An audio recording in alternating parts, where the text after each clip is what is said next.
Boa noite, Anton. Boa noite, pessoal de Uberlândia.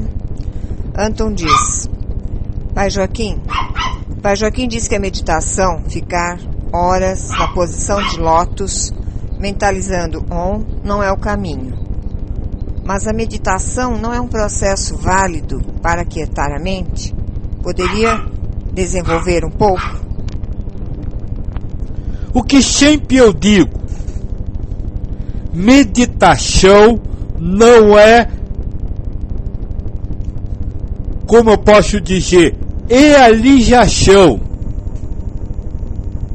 Isso é uma coisa que eu sempre deixo bem claro, porque muita gente fala que a meditação resolve o problema da elevação espiritual.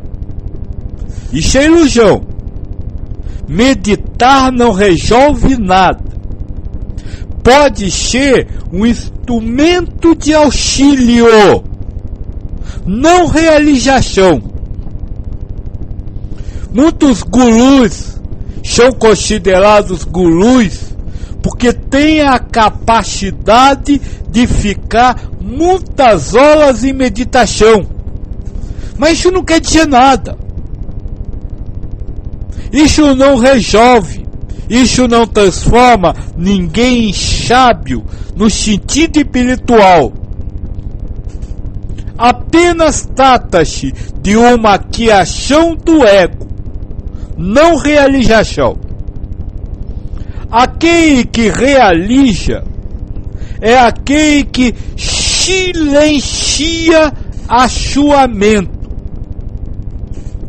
E a meditação em si não silencia mente alguma.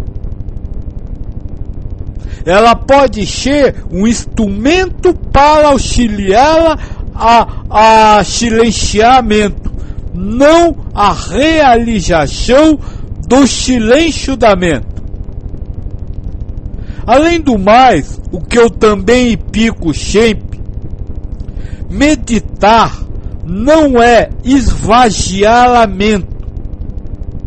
Por quê? Porque ninguém consegue esvaziar a mente. O pensamento está sempre presente.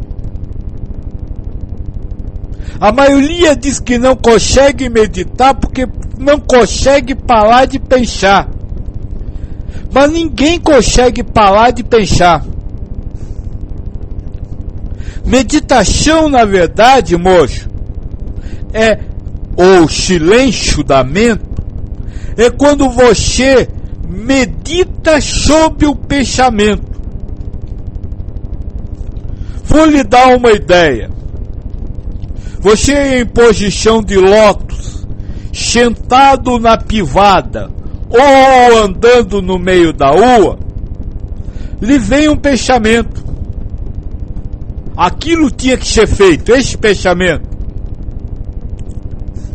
Se você dá voz a esse pensamento, ou seja, acredita que aquilo teria que ser feito, você não silenciou a mente. Para silenciá-la, você precisa pensar esse pensamento. Por que aquilo precisa? Para que aquilo precisa? No que aquilo vai levar? Para que eu quero isso? Se tudo é ilusão. Este é o processo meditativo que silencia a mente, ou seja, faz com que o pensamento caia no vazio. Mas esse pensamento, o pensamento, também será um pensamento dado por Deus, que também precisa ser silenciado. Ou seja, a meditação é uma obra do ego, não é uma obra do espírito.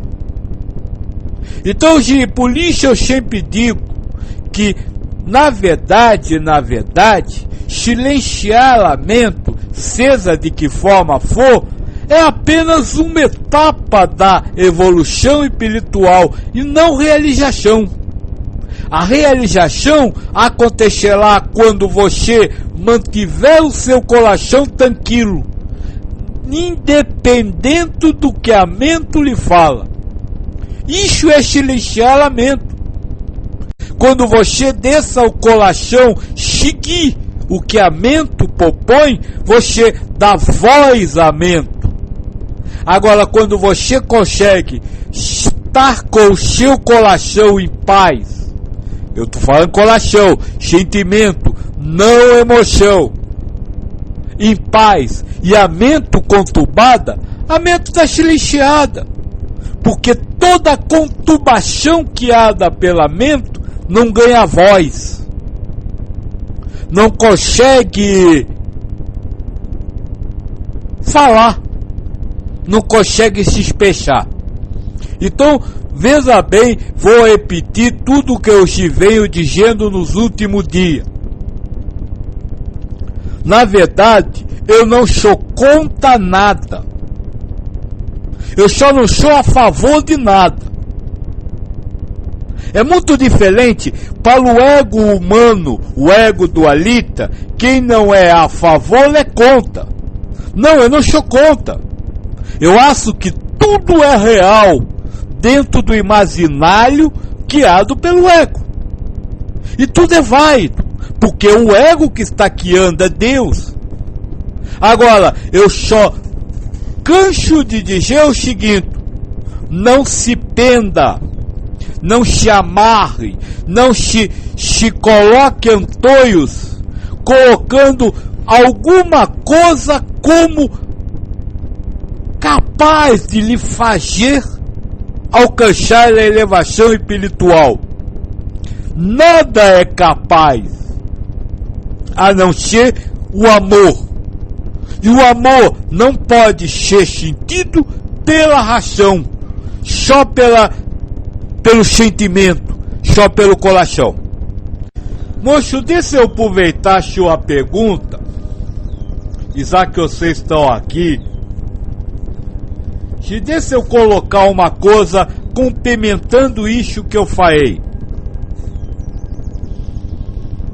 A mente dual, o ego humano, trabalha sempre com os dois lados de uma moeda. O cala ou coloa, o pá ou ímpar, o certo ou errado, o bonito ou feio.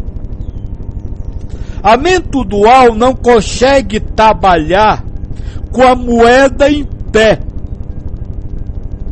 O que é a moeda em pé?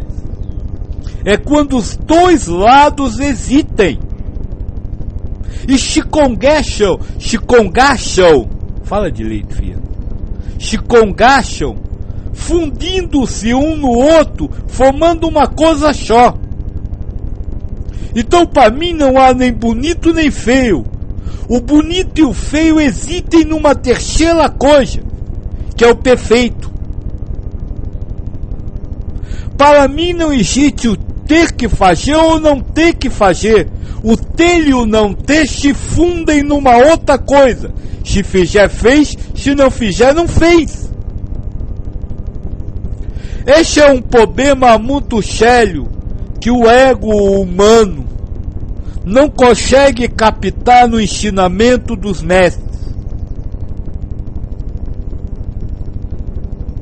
Ele atua logo virando a moeda, ou seja, ele atua logo tirando o que eu falo que não, por exemplo, eu falo que não deve ter certo, vocês acham que tem que ter o errado. Se não é certo, é errado. Se não é bonito, é feio. Mas nunca disse isso. Outro dia o moço me perguntou: o senhor fala que nós não devemos estudar. Eu digo: eu nunca disse isso.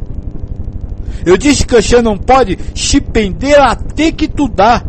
Que você não pode achar que o estudo realiza. Se estudar, estudou. Se não estudar, não estudou. Essa é talvez uma dos grandes problemas para se penetrar no ensinamento dos mestres. Porque quando o mestre fala, não há dualismo. Agora, quando um ego ovo, ele cria o dualismo. Então, sempre que vier a chuamento a ideia de que Joaquim fala mal ou conta alguma coisa, pode ter certeza que é ilusão da chuamento. Anton comenta, particularmente, acha um processo útil para aquietar-se. Mas, ao mesmo tempo, é como Joaquim diz, com o coração sinto que aquieto muito mais, mas não havia pensado nisto antes. Ou melhor, não havia pensado nisto assim. Veja, se você pratica a meditação, e se você, vamos dizer assim, faça. Se você não faz, não faça. Agora, não se ache melhor por fazer ou pior por não fazer. Cada um tem a sua vida. Sua vida que eu te falo, seu caminho, sua caminhada. Elevação espiritual, moço, na verdade, é aprender a viver. Aprender a viver o quê? A sua vida. Mas aprender a viver a sua vida como? Viver a vida que você tem para viver. Essa é o grande segredo da elevação espiritual. Porque ninguém vive a vida que tem para viver. Vive apego aos desejos de que a vida fosse diferente. Fica apego às vidas desejadas e imaginadas. Eu queria tanto que aquela pessoa fosse desse jeito, mas ela não é. Não adianta você viver sonhando que ela vai mudar, porque não vai. Você precisa aprender a conviver com aquela pessoa desse jeito. Eu queria tanto fazer uma coisa, mas não fez, não está feita. Então não adianta nada você viver pejo nesse desejo de fazer. O que você precisa é aprender a viver com não ter feito. Esse é o grande segredo da elevação espiritual. Porque se cada um tem uma vida para viver, e cada um tem uma realidade que está vivenciando, o segredo é aprender nessa realidade a amar a Deus sobre todas as coisas e ao próximo como a si mesmo. Eu já cansei de dizer, se Deus lhe deu um limão, supe o limão sem fazer calafeia. Não é nem fazer limonada não, supe o limão sem fazer calafeia. Esse é o trabalho da elevação espiritual. Vanessa de Belo Horizonte pergunta, no dia a dia, como viver essa felicidade universal?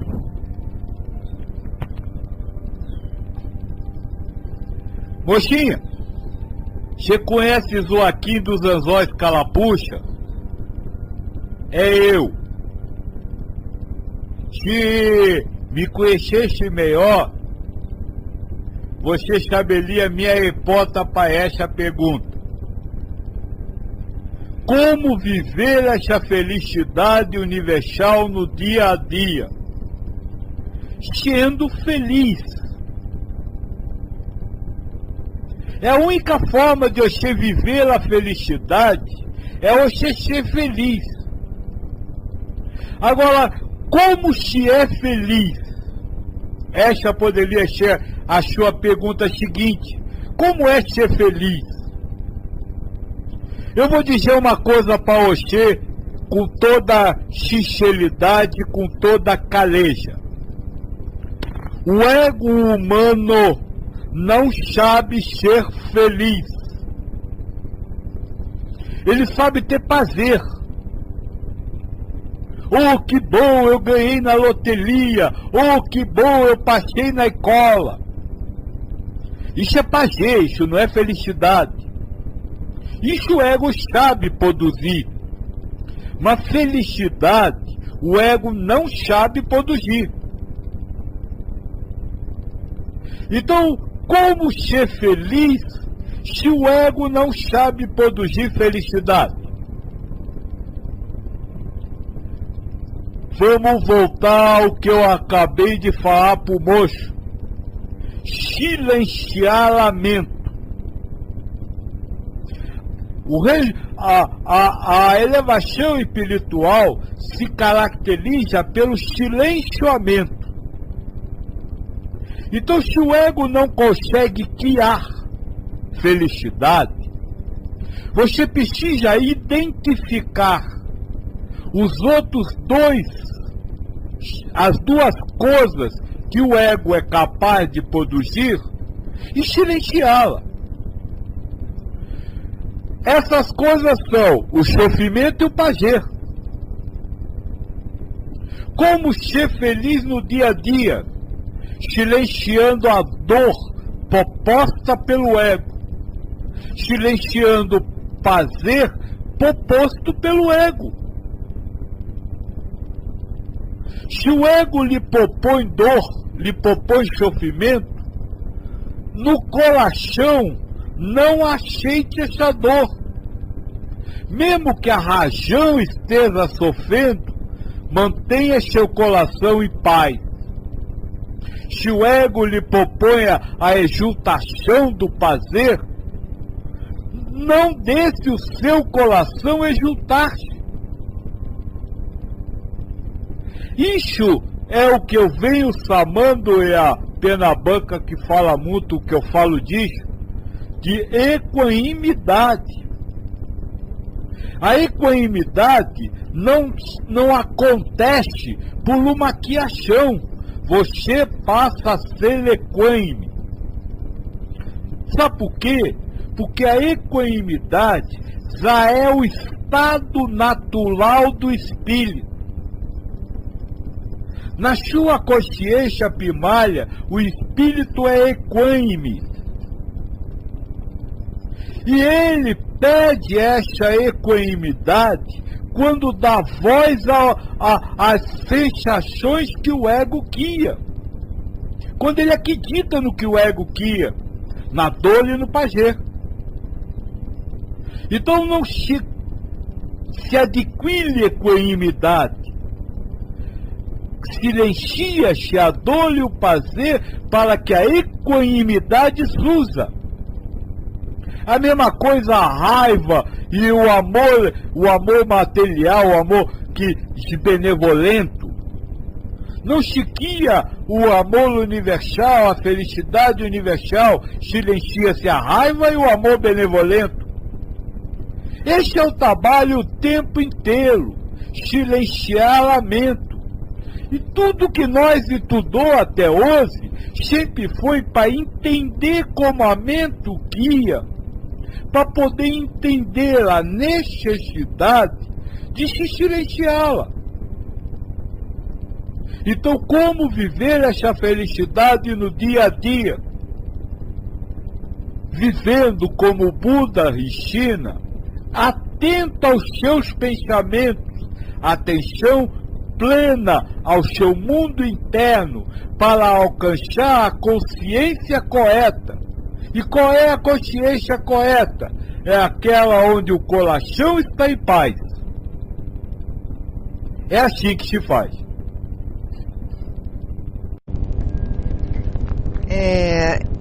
Eu acho que a minha grande dificuldade, Joaquim, e da maioria das pessoas, é saber quando é o coração que está em paz ou quando é o ego que está dizendo para você que o coração está em paz. Há uma grande dificuldade de separar coração e ego.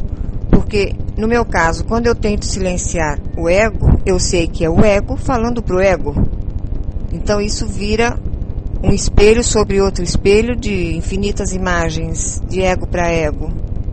Essa acho que é a dificuldade da maioria das pessoas. Então eu vou usar uma palavra para poder, vamos dizer assim, conversar. A Fia falou, quando eu tento apaziguar o ego, eu vejo que é ego apazigando o ego. Tá certo. quando você trabalha através do processo racional. Essa é a resposta. Mas eu não estou falando de processo racional. Eu estou falando de coração. E o que é um coração em paz? Mesmo que o ego esteja conturbado. É quando internamente você está em mansuetude.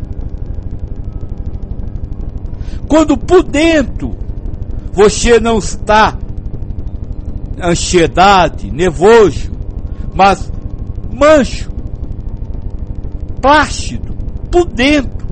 Sabe, o ego está numa ilha verbal contra alguém e você por dentro de si, está em paz. Quando o ego está numa autocobrança, numa agonia, numa discussão, e você por dentro está em paz. A FIA está dizendo, não temos como reconhecer isso.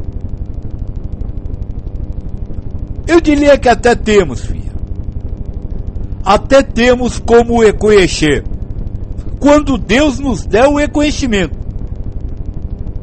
Porque esse reconhecimento irá passar pela mente. Agora, um dos bons meios de reconhecer é quando o corpo está em paz. Outro dia eu disse para a Fia tomar um banho de melissa com erva cidreira. E ela disse, para quê? Eu disse, para acalmar. E ela me disse, mas para acalmar eu tenho que exelir. Eu disse, não é para acalmar você, é para acalmar o corpo. Repare que o corpo vibra. Você sente essa vibração do corpo dentro da exaltação ou dentro da depressão. E é essa vibração do corpo que precisa ser contida. Não é a vibração da mente, não são os pensamentos. Como eu disse, é mansuetude interna. E essa mansuetude interna é quando o corpo está em mansidão, mesmo que o ego esteja em ebulição. Acredito que a maior dificuldade para silenciar a mente é a que acreditamos que estamos cada minuto mais próximo da morte e não teremos tempo para fazer tudo o que o ego quer fazer. Como ficar sem pensar, como perder tempo sem fazer nada, se temos tão pouco tempo antes de morrer? É o ego não querendo perder nunca. Primeiro, Godo, só lembrando, silenciar a mente não é fazer ela deixar de falar. É não dar voz a ela. É não acreditar nela. É não aceitar o que ela impõe. Segundo, calo, o ego lhe cobra realizações materiais. Mas, Godo, este é um mundo espiritual, não material. Um mundo de realizações espirituais, não materiais. E a única realização espiritual que você pode fazer é silenciar o ego. Então o objetivo da vida é aprender a silenciar o ego. É alcançar essa mansuetude interna. Não pense vocês que quando Cristo falava contra os professores da lei, a mente não estava em ebulição. O corpo, os gestos não eram de ebulição. Cristo não ficava com a mão arriada assim falando, ai de vocês professores da lei, fariseus e hipócritas. Não, não era assim, era assim, ai de vocês professores da lei, fariseus e hipócritas. Agora, por dentro, no coração, a mansuetude havia. Então essa é a única realização que você tem para fazer. E quando você acredita nas outras realizações que o ego fala, é que você dá voz ao ego, dá valor ao que ele fala. Então é mais um momento de trabalho, de realização espiritual, de mesmo com o ego e ebulição, exigindo fazer, que você vai morrer, você tem que correr, você tem que realizar, você por dentro está mancho. Essa é a realização. Ouro Fino diz: Joaquim, tenho um colega tomado de profunda depressão e tristeza. Ele é inteligente. O que se passa no processo de depressão? A mesma coisa que se passa no processo de exaltação. Depressão, exaltação ou até a normalidade, na verdade são sensações criadas pelo ego. E por isso não podem ser resolvidas pelo ego. Deixa eu lhe falar uma coisa, Ouro Fino. Do jeito que você me falou, isso não é você, isso é Zelal. As pessoas acreditam que quem está em depressão pode sair dela. Aquela pessoa depressiva tem condições de racionalmente se libertar da depressão. É o que você acabou de me dizer, ele é uma pessoa inteligente. Ele deveria conscientizar-se que está em depressão, lutar racionalmente contra as ideias depressivas e sair da depressão. Desculpa, não é assim que a banda toca. Não é assim que acontece. A pessoa depressiva possui uma lógica depressiva. E quanto mais inteligente, mais depressiva fica. Porque a lógica do ego é depressiva. Não sei se eu estou conseguindo me fazer entender. Você tem uma lógica diferente da dele. Ele tem a lógica depressiva, você não tem. E você quer que ele não tenha. Impossível. Toda a lógica dele fundamenta-se nos argumentos depressivos. Então, por mais inteligente que ele seja, ele não consegue raciocinar para sair. Aliás, porque ninguém sai de uma depressão. Porque a depressão é uma sensação, é um estado de espírito racional criado pelo ego. E só Deus pode mudar o ego e acabar com aquele estado de espírito. E aí não houve mudança. Não, ninguém conseguiu mudar. Deus começou a emanar outra coisa.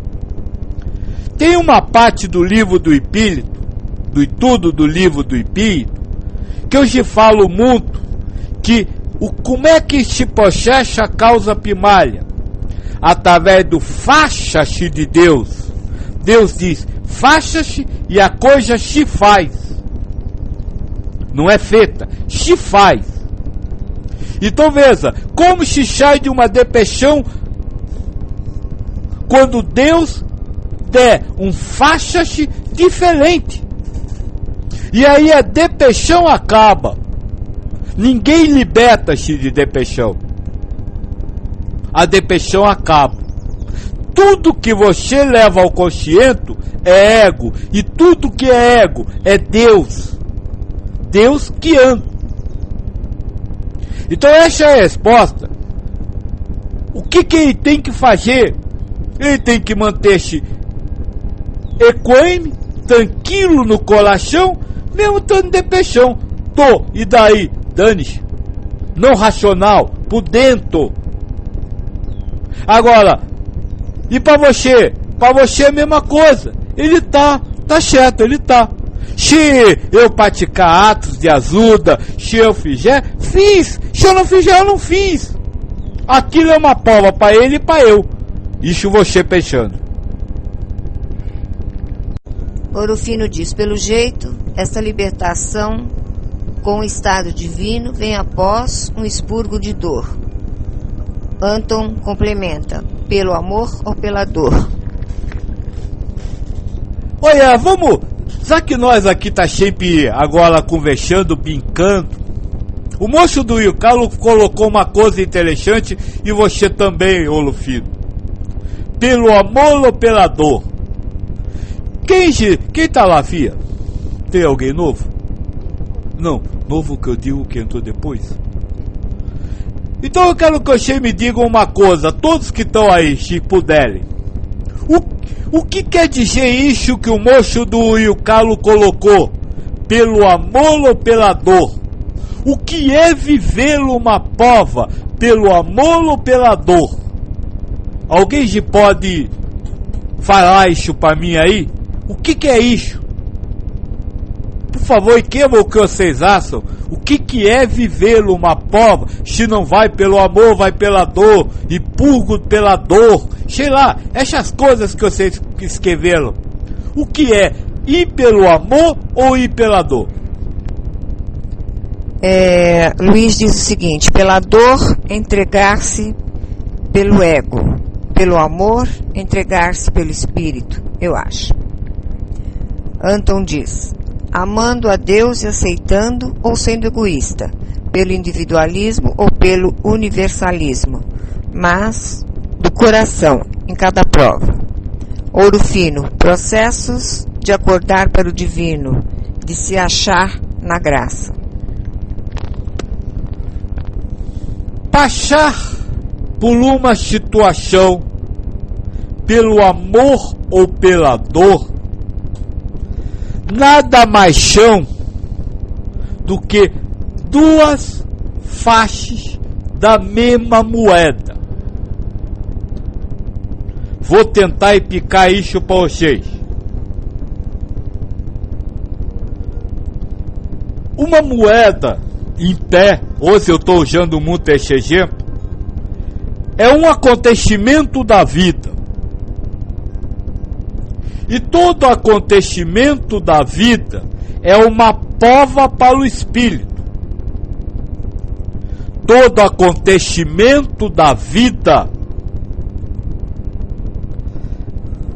na verdade, é uma ilusão criada pelo ego, que serve como prova para o espírito. Essa prova está presa dentro de um gênero pedido pelo espírito antes da encarnação.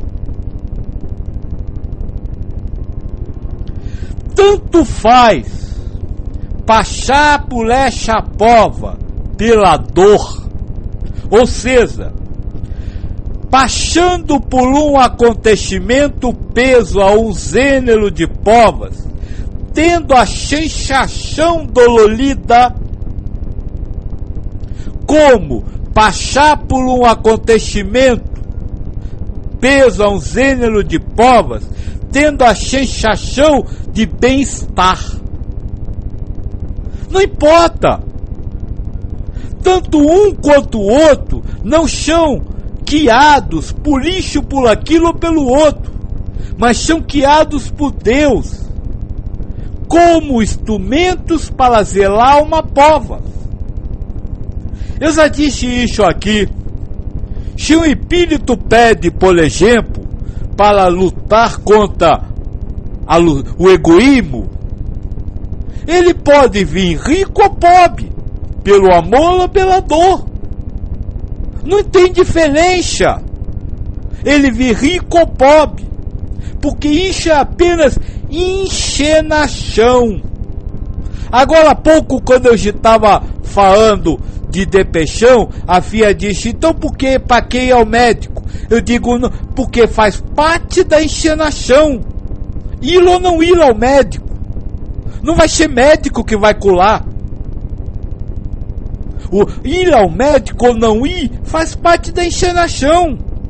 para alguns bater no peito e dizer eu saí, porque eu sou bonzão, nem ao médico fui.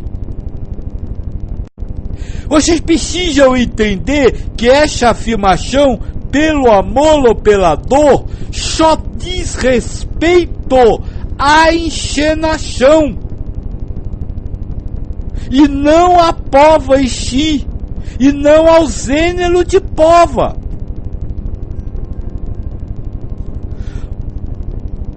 Pelo amor ou pela dor, são sensações que Deus agrupa a uma ilusão de movimentação, de percepção, e agrupa a uma ilusão de raciocínio para que haja uma prova.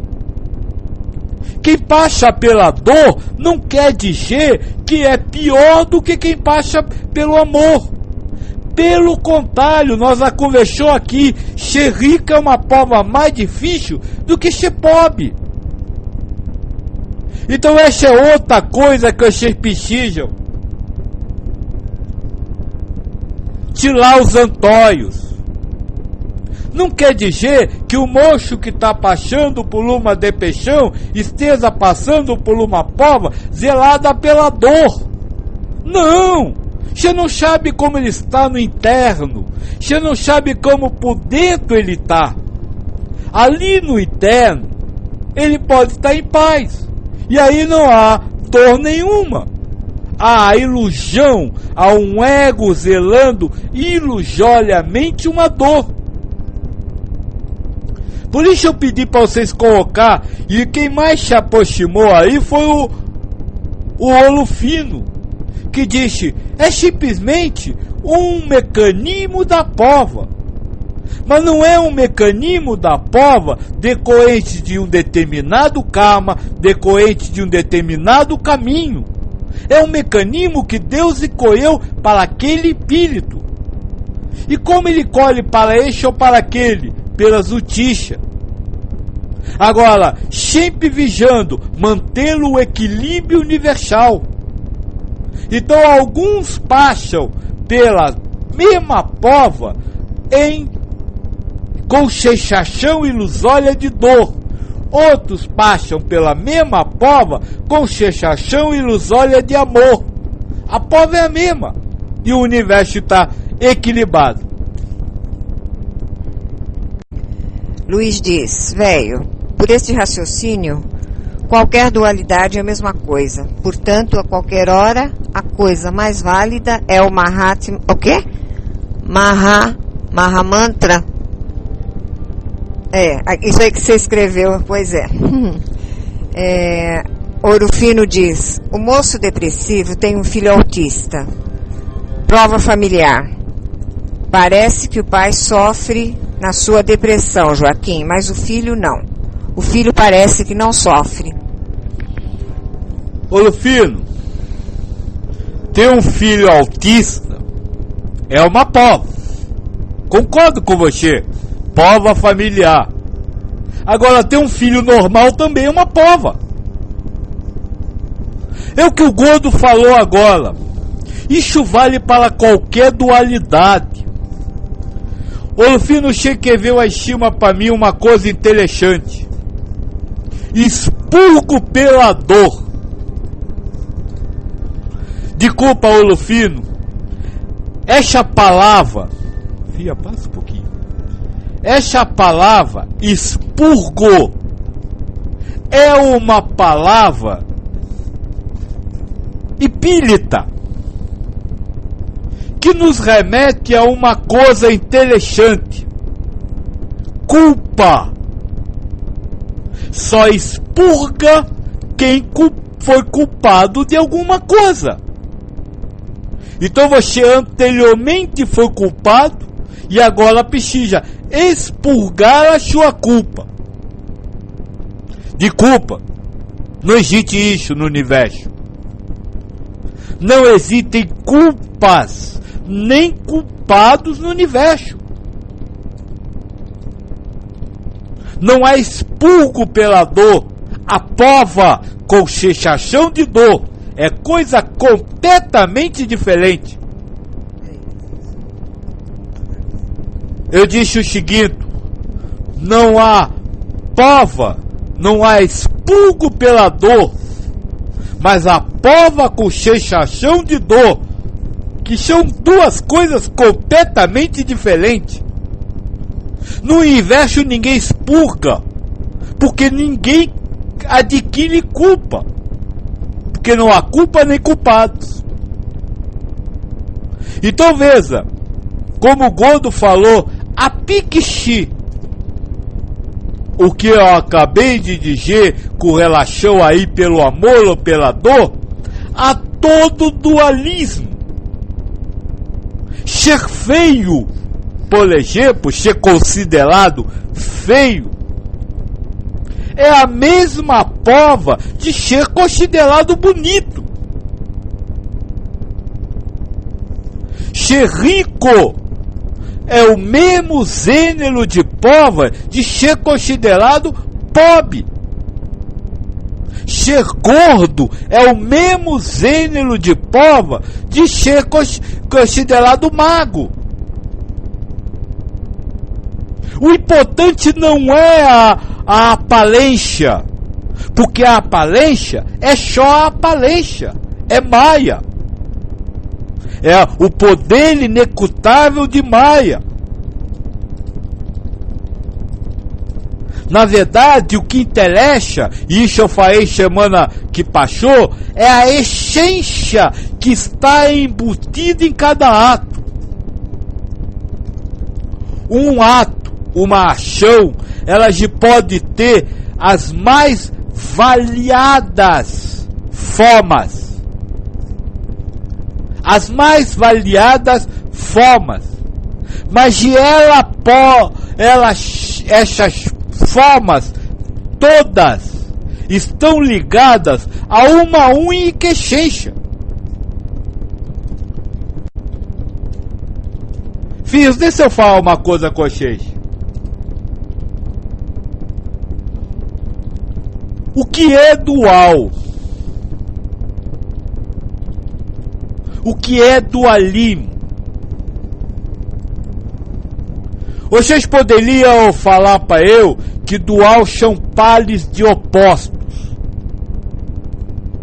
Mas isso é ilusão. Não só os pares de opostos são dualismo, mas toda e qualquer divisão é um dualismo.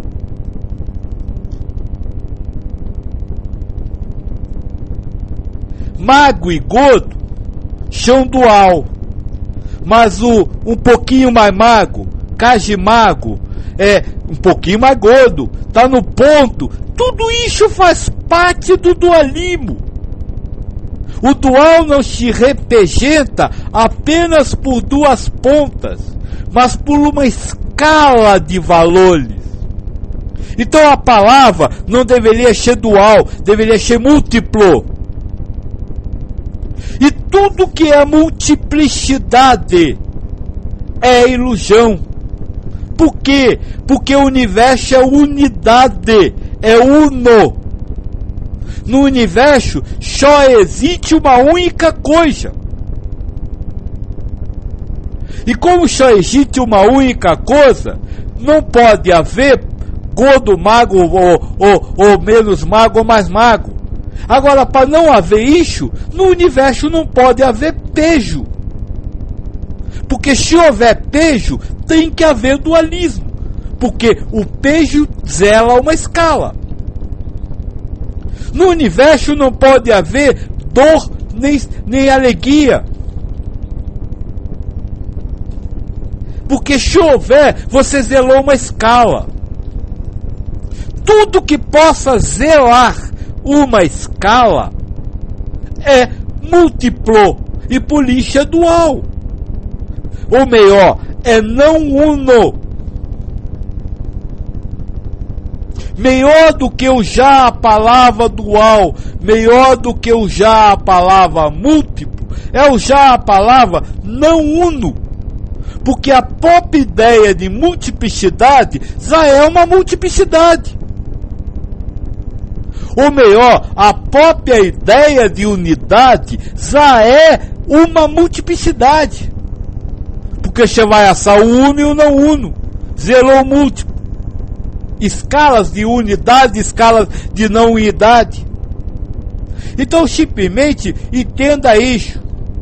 Tudo que você leva a mente, tudo que lhe é racional, é fundamentado na não unidade.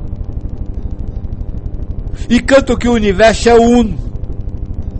Agora, você não pode transformar o seu ego em uno. Você não pode unir o seu ego ao universo. Porque o seu ego é múltiplo. É formado em base múltipla. E a primeira ideia que cria a multiplicidade é o eu. Você falou agora para eu, Lufino, o eu divino. O eu divino não existe. Porque se existir um eu divino, tem que existir um eu material. Então existe o eu. Que eu? Porque se houver eu, tem que ter o outro, que zerou a multiplicidade. Então se você não pode levar o seu ego à unidade, você precisa entender que tudo que está nele é não uno. E aí silenciá-lo. E aí não dar voz a essa não unidade. Por isso eu volto a repetir, é a terceira ou quarta vez que eu falo hoje. O único trabalho que vocês têm que fazer é silenciar o ego, não dar voz ao ego, não deixar o que ele fala, porque ele vai continuar falando, se reproduzir, virar verdade.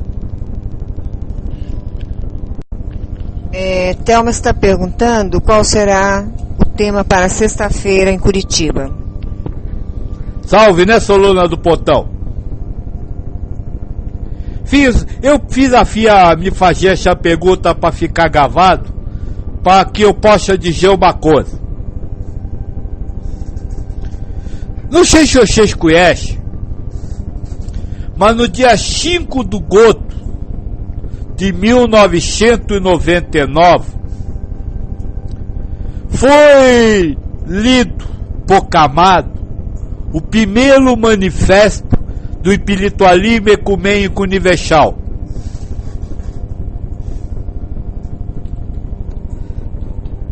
Neste manifesto, numa parte, ela dita assim: nós estamos aqui como simples soldados de Maria, como simples trabalhadores, no sentido de devolver a batuta a Deus, no sentido de unir todos os seres humanos sob a égide do Pai. Durante esses 8 anos, Solona, tudo que eu falei só teve um objetivo: lhe ensinar a unir-se com Deus. Essa é a nossa missão, esse é o nosso trabalho. Quando nós fomos estudar o Buda, foi nesse sentido. Quando nós fomos estudar a Bíblia, foi nesse sentido. Sempre eu estive orientando vocês nessa busca dessa unidade com o universo, ou do que eu acabei de falar, para atingir o uno. E tudo que eu disse foi para mostrar o que é não uno. Então eu só tenho um assunto que, aliás, eu te falo desde há 8 anos: a unidade com Deus. Isso vale para qualquer coisa que vocês ouvirem de eu. Não importa se é um trabalho baseado num livro cristão, se é baseado num livro evangélico, se é baseado num livro hindu. Sempre eu estarei lá, pois de prontidão para apontar as não unidades, para que o uno possa surgir naturalmente. Ouro Fino diz: sugiro começar com amai os vossos inimigos. Ouro Fino sugere começar o que? A unidade amando o inimigo.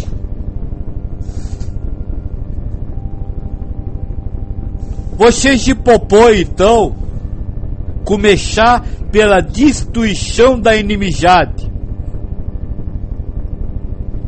Tá certo, Ouro Fino? Vamos só relembrar o que eu já falei hoje. Se há inimizade, há amizade. Inimizade e amizade, na verdade, são duas faces da mesma moeda. Ou seja, a mesma pova. Ouro Fino, se o trabalho é libertar-se da posse, do possuir, eu acho melhor começar pelo destruir o amor, os amados. Neste planeta, quando o ego cria a sensação, ou seja, o sentimento, a emoção racional do amor, ele está criando uma posse. Ninguém ama sem possuir. Você é incapaz de falar, essa é uma mulher. Você fala, essa é a minha mulher. Você é incapaz de falar, esse é um filho. Você fala, esse é o meu filho. Não, isso não é só uma identificação, isso é uma possessão. Ninguém vai destruir o inimigo sem antes acabar com os amigos. Acabar com o amigo, não no sentido de não ser mais amigo, mas de destruir, de silenciar a amizade que o ego cria, porque ela também é prova. Não importa se você tem amigos ou se você tem inimigos.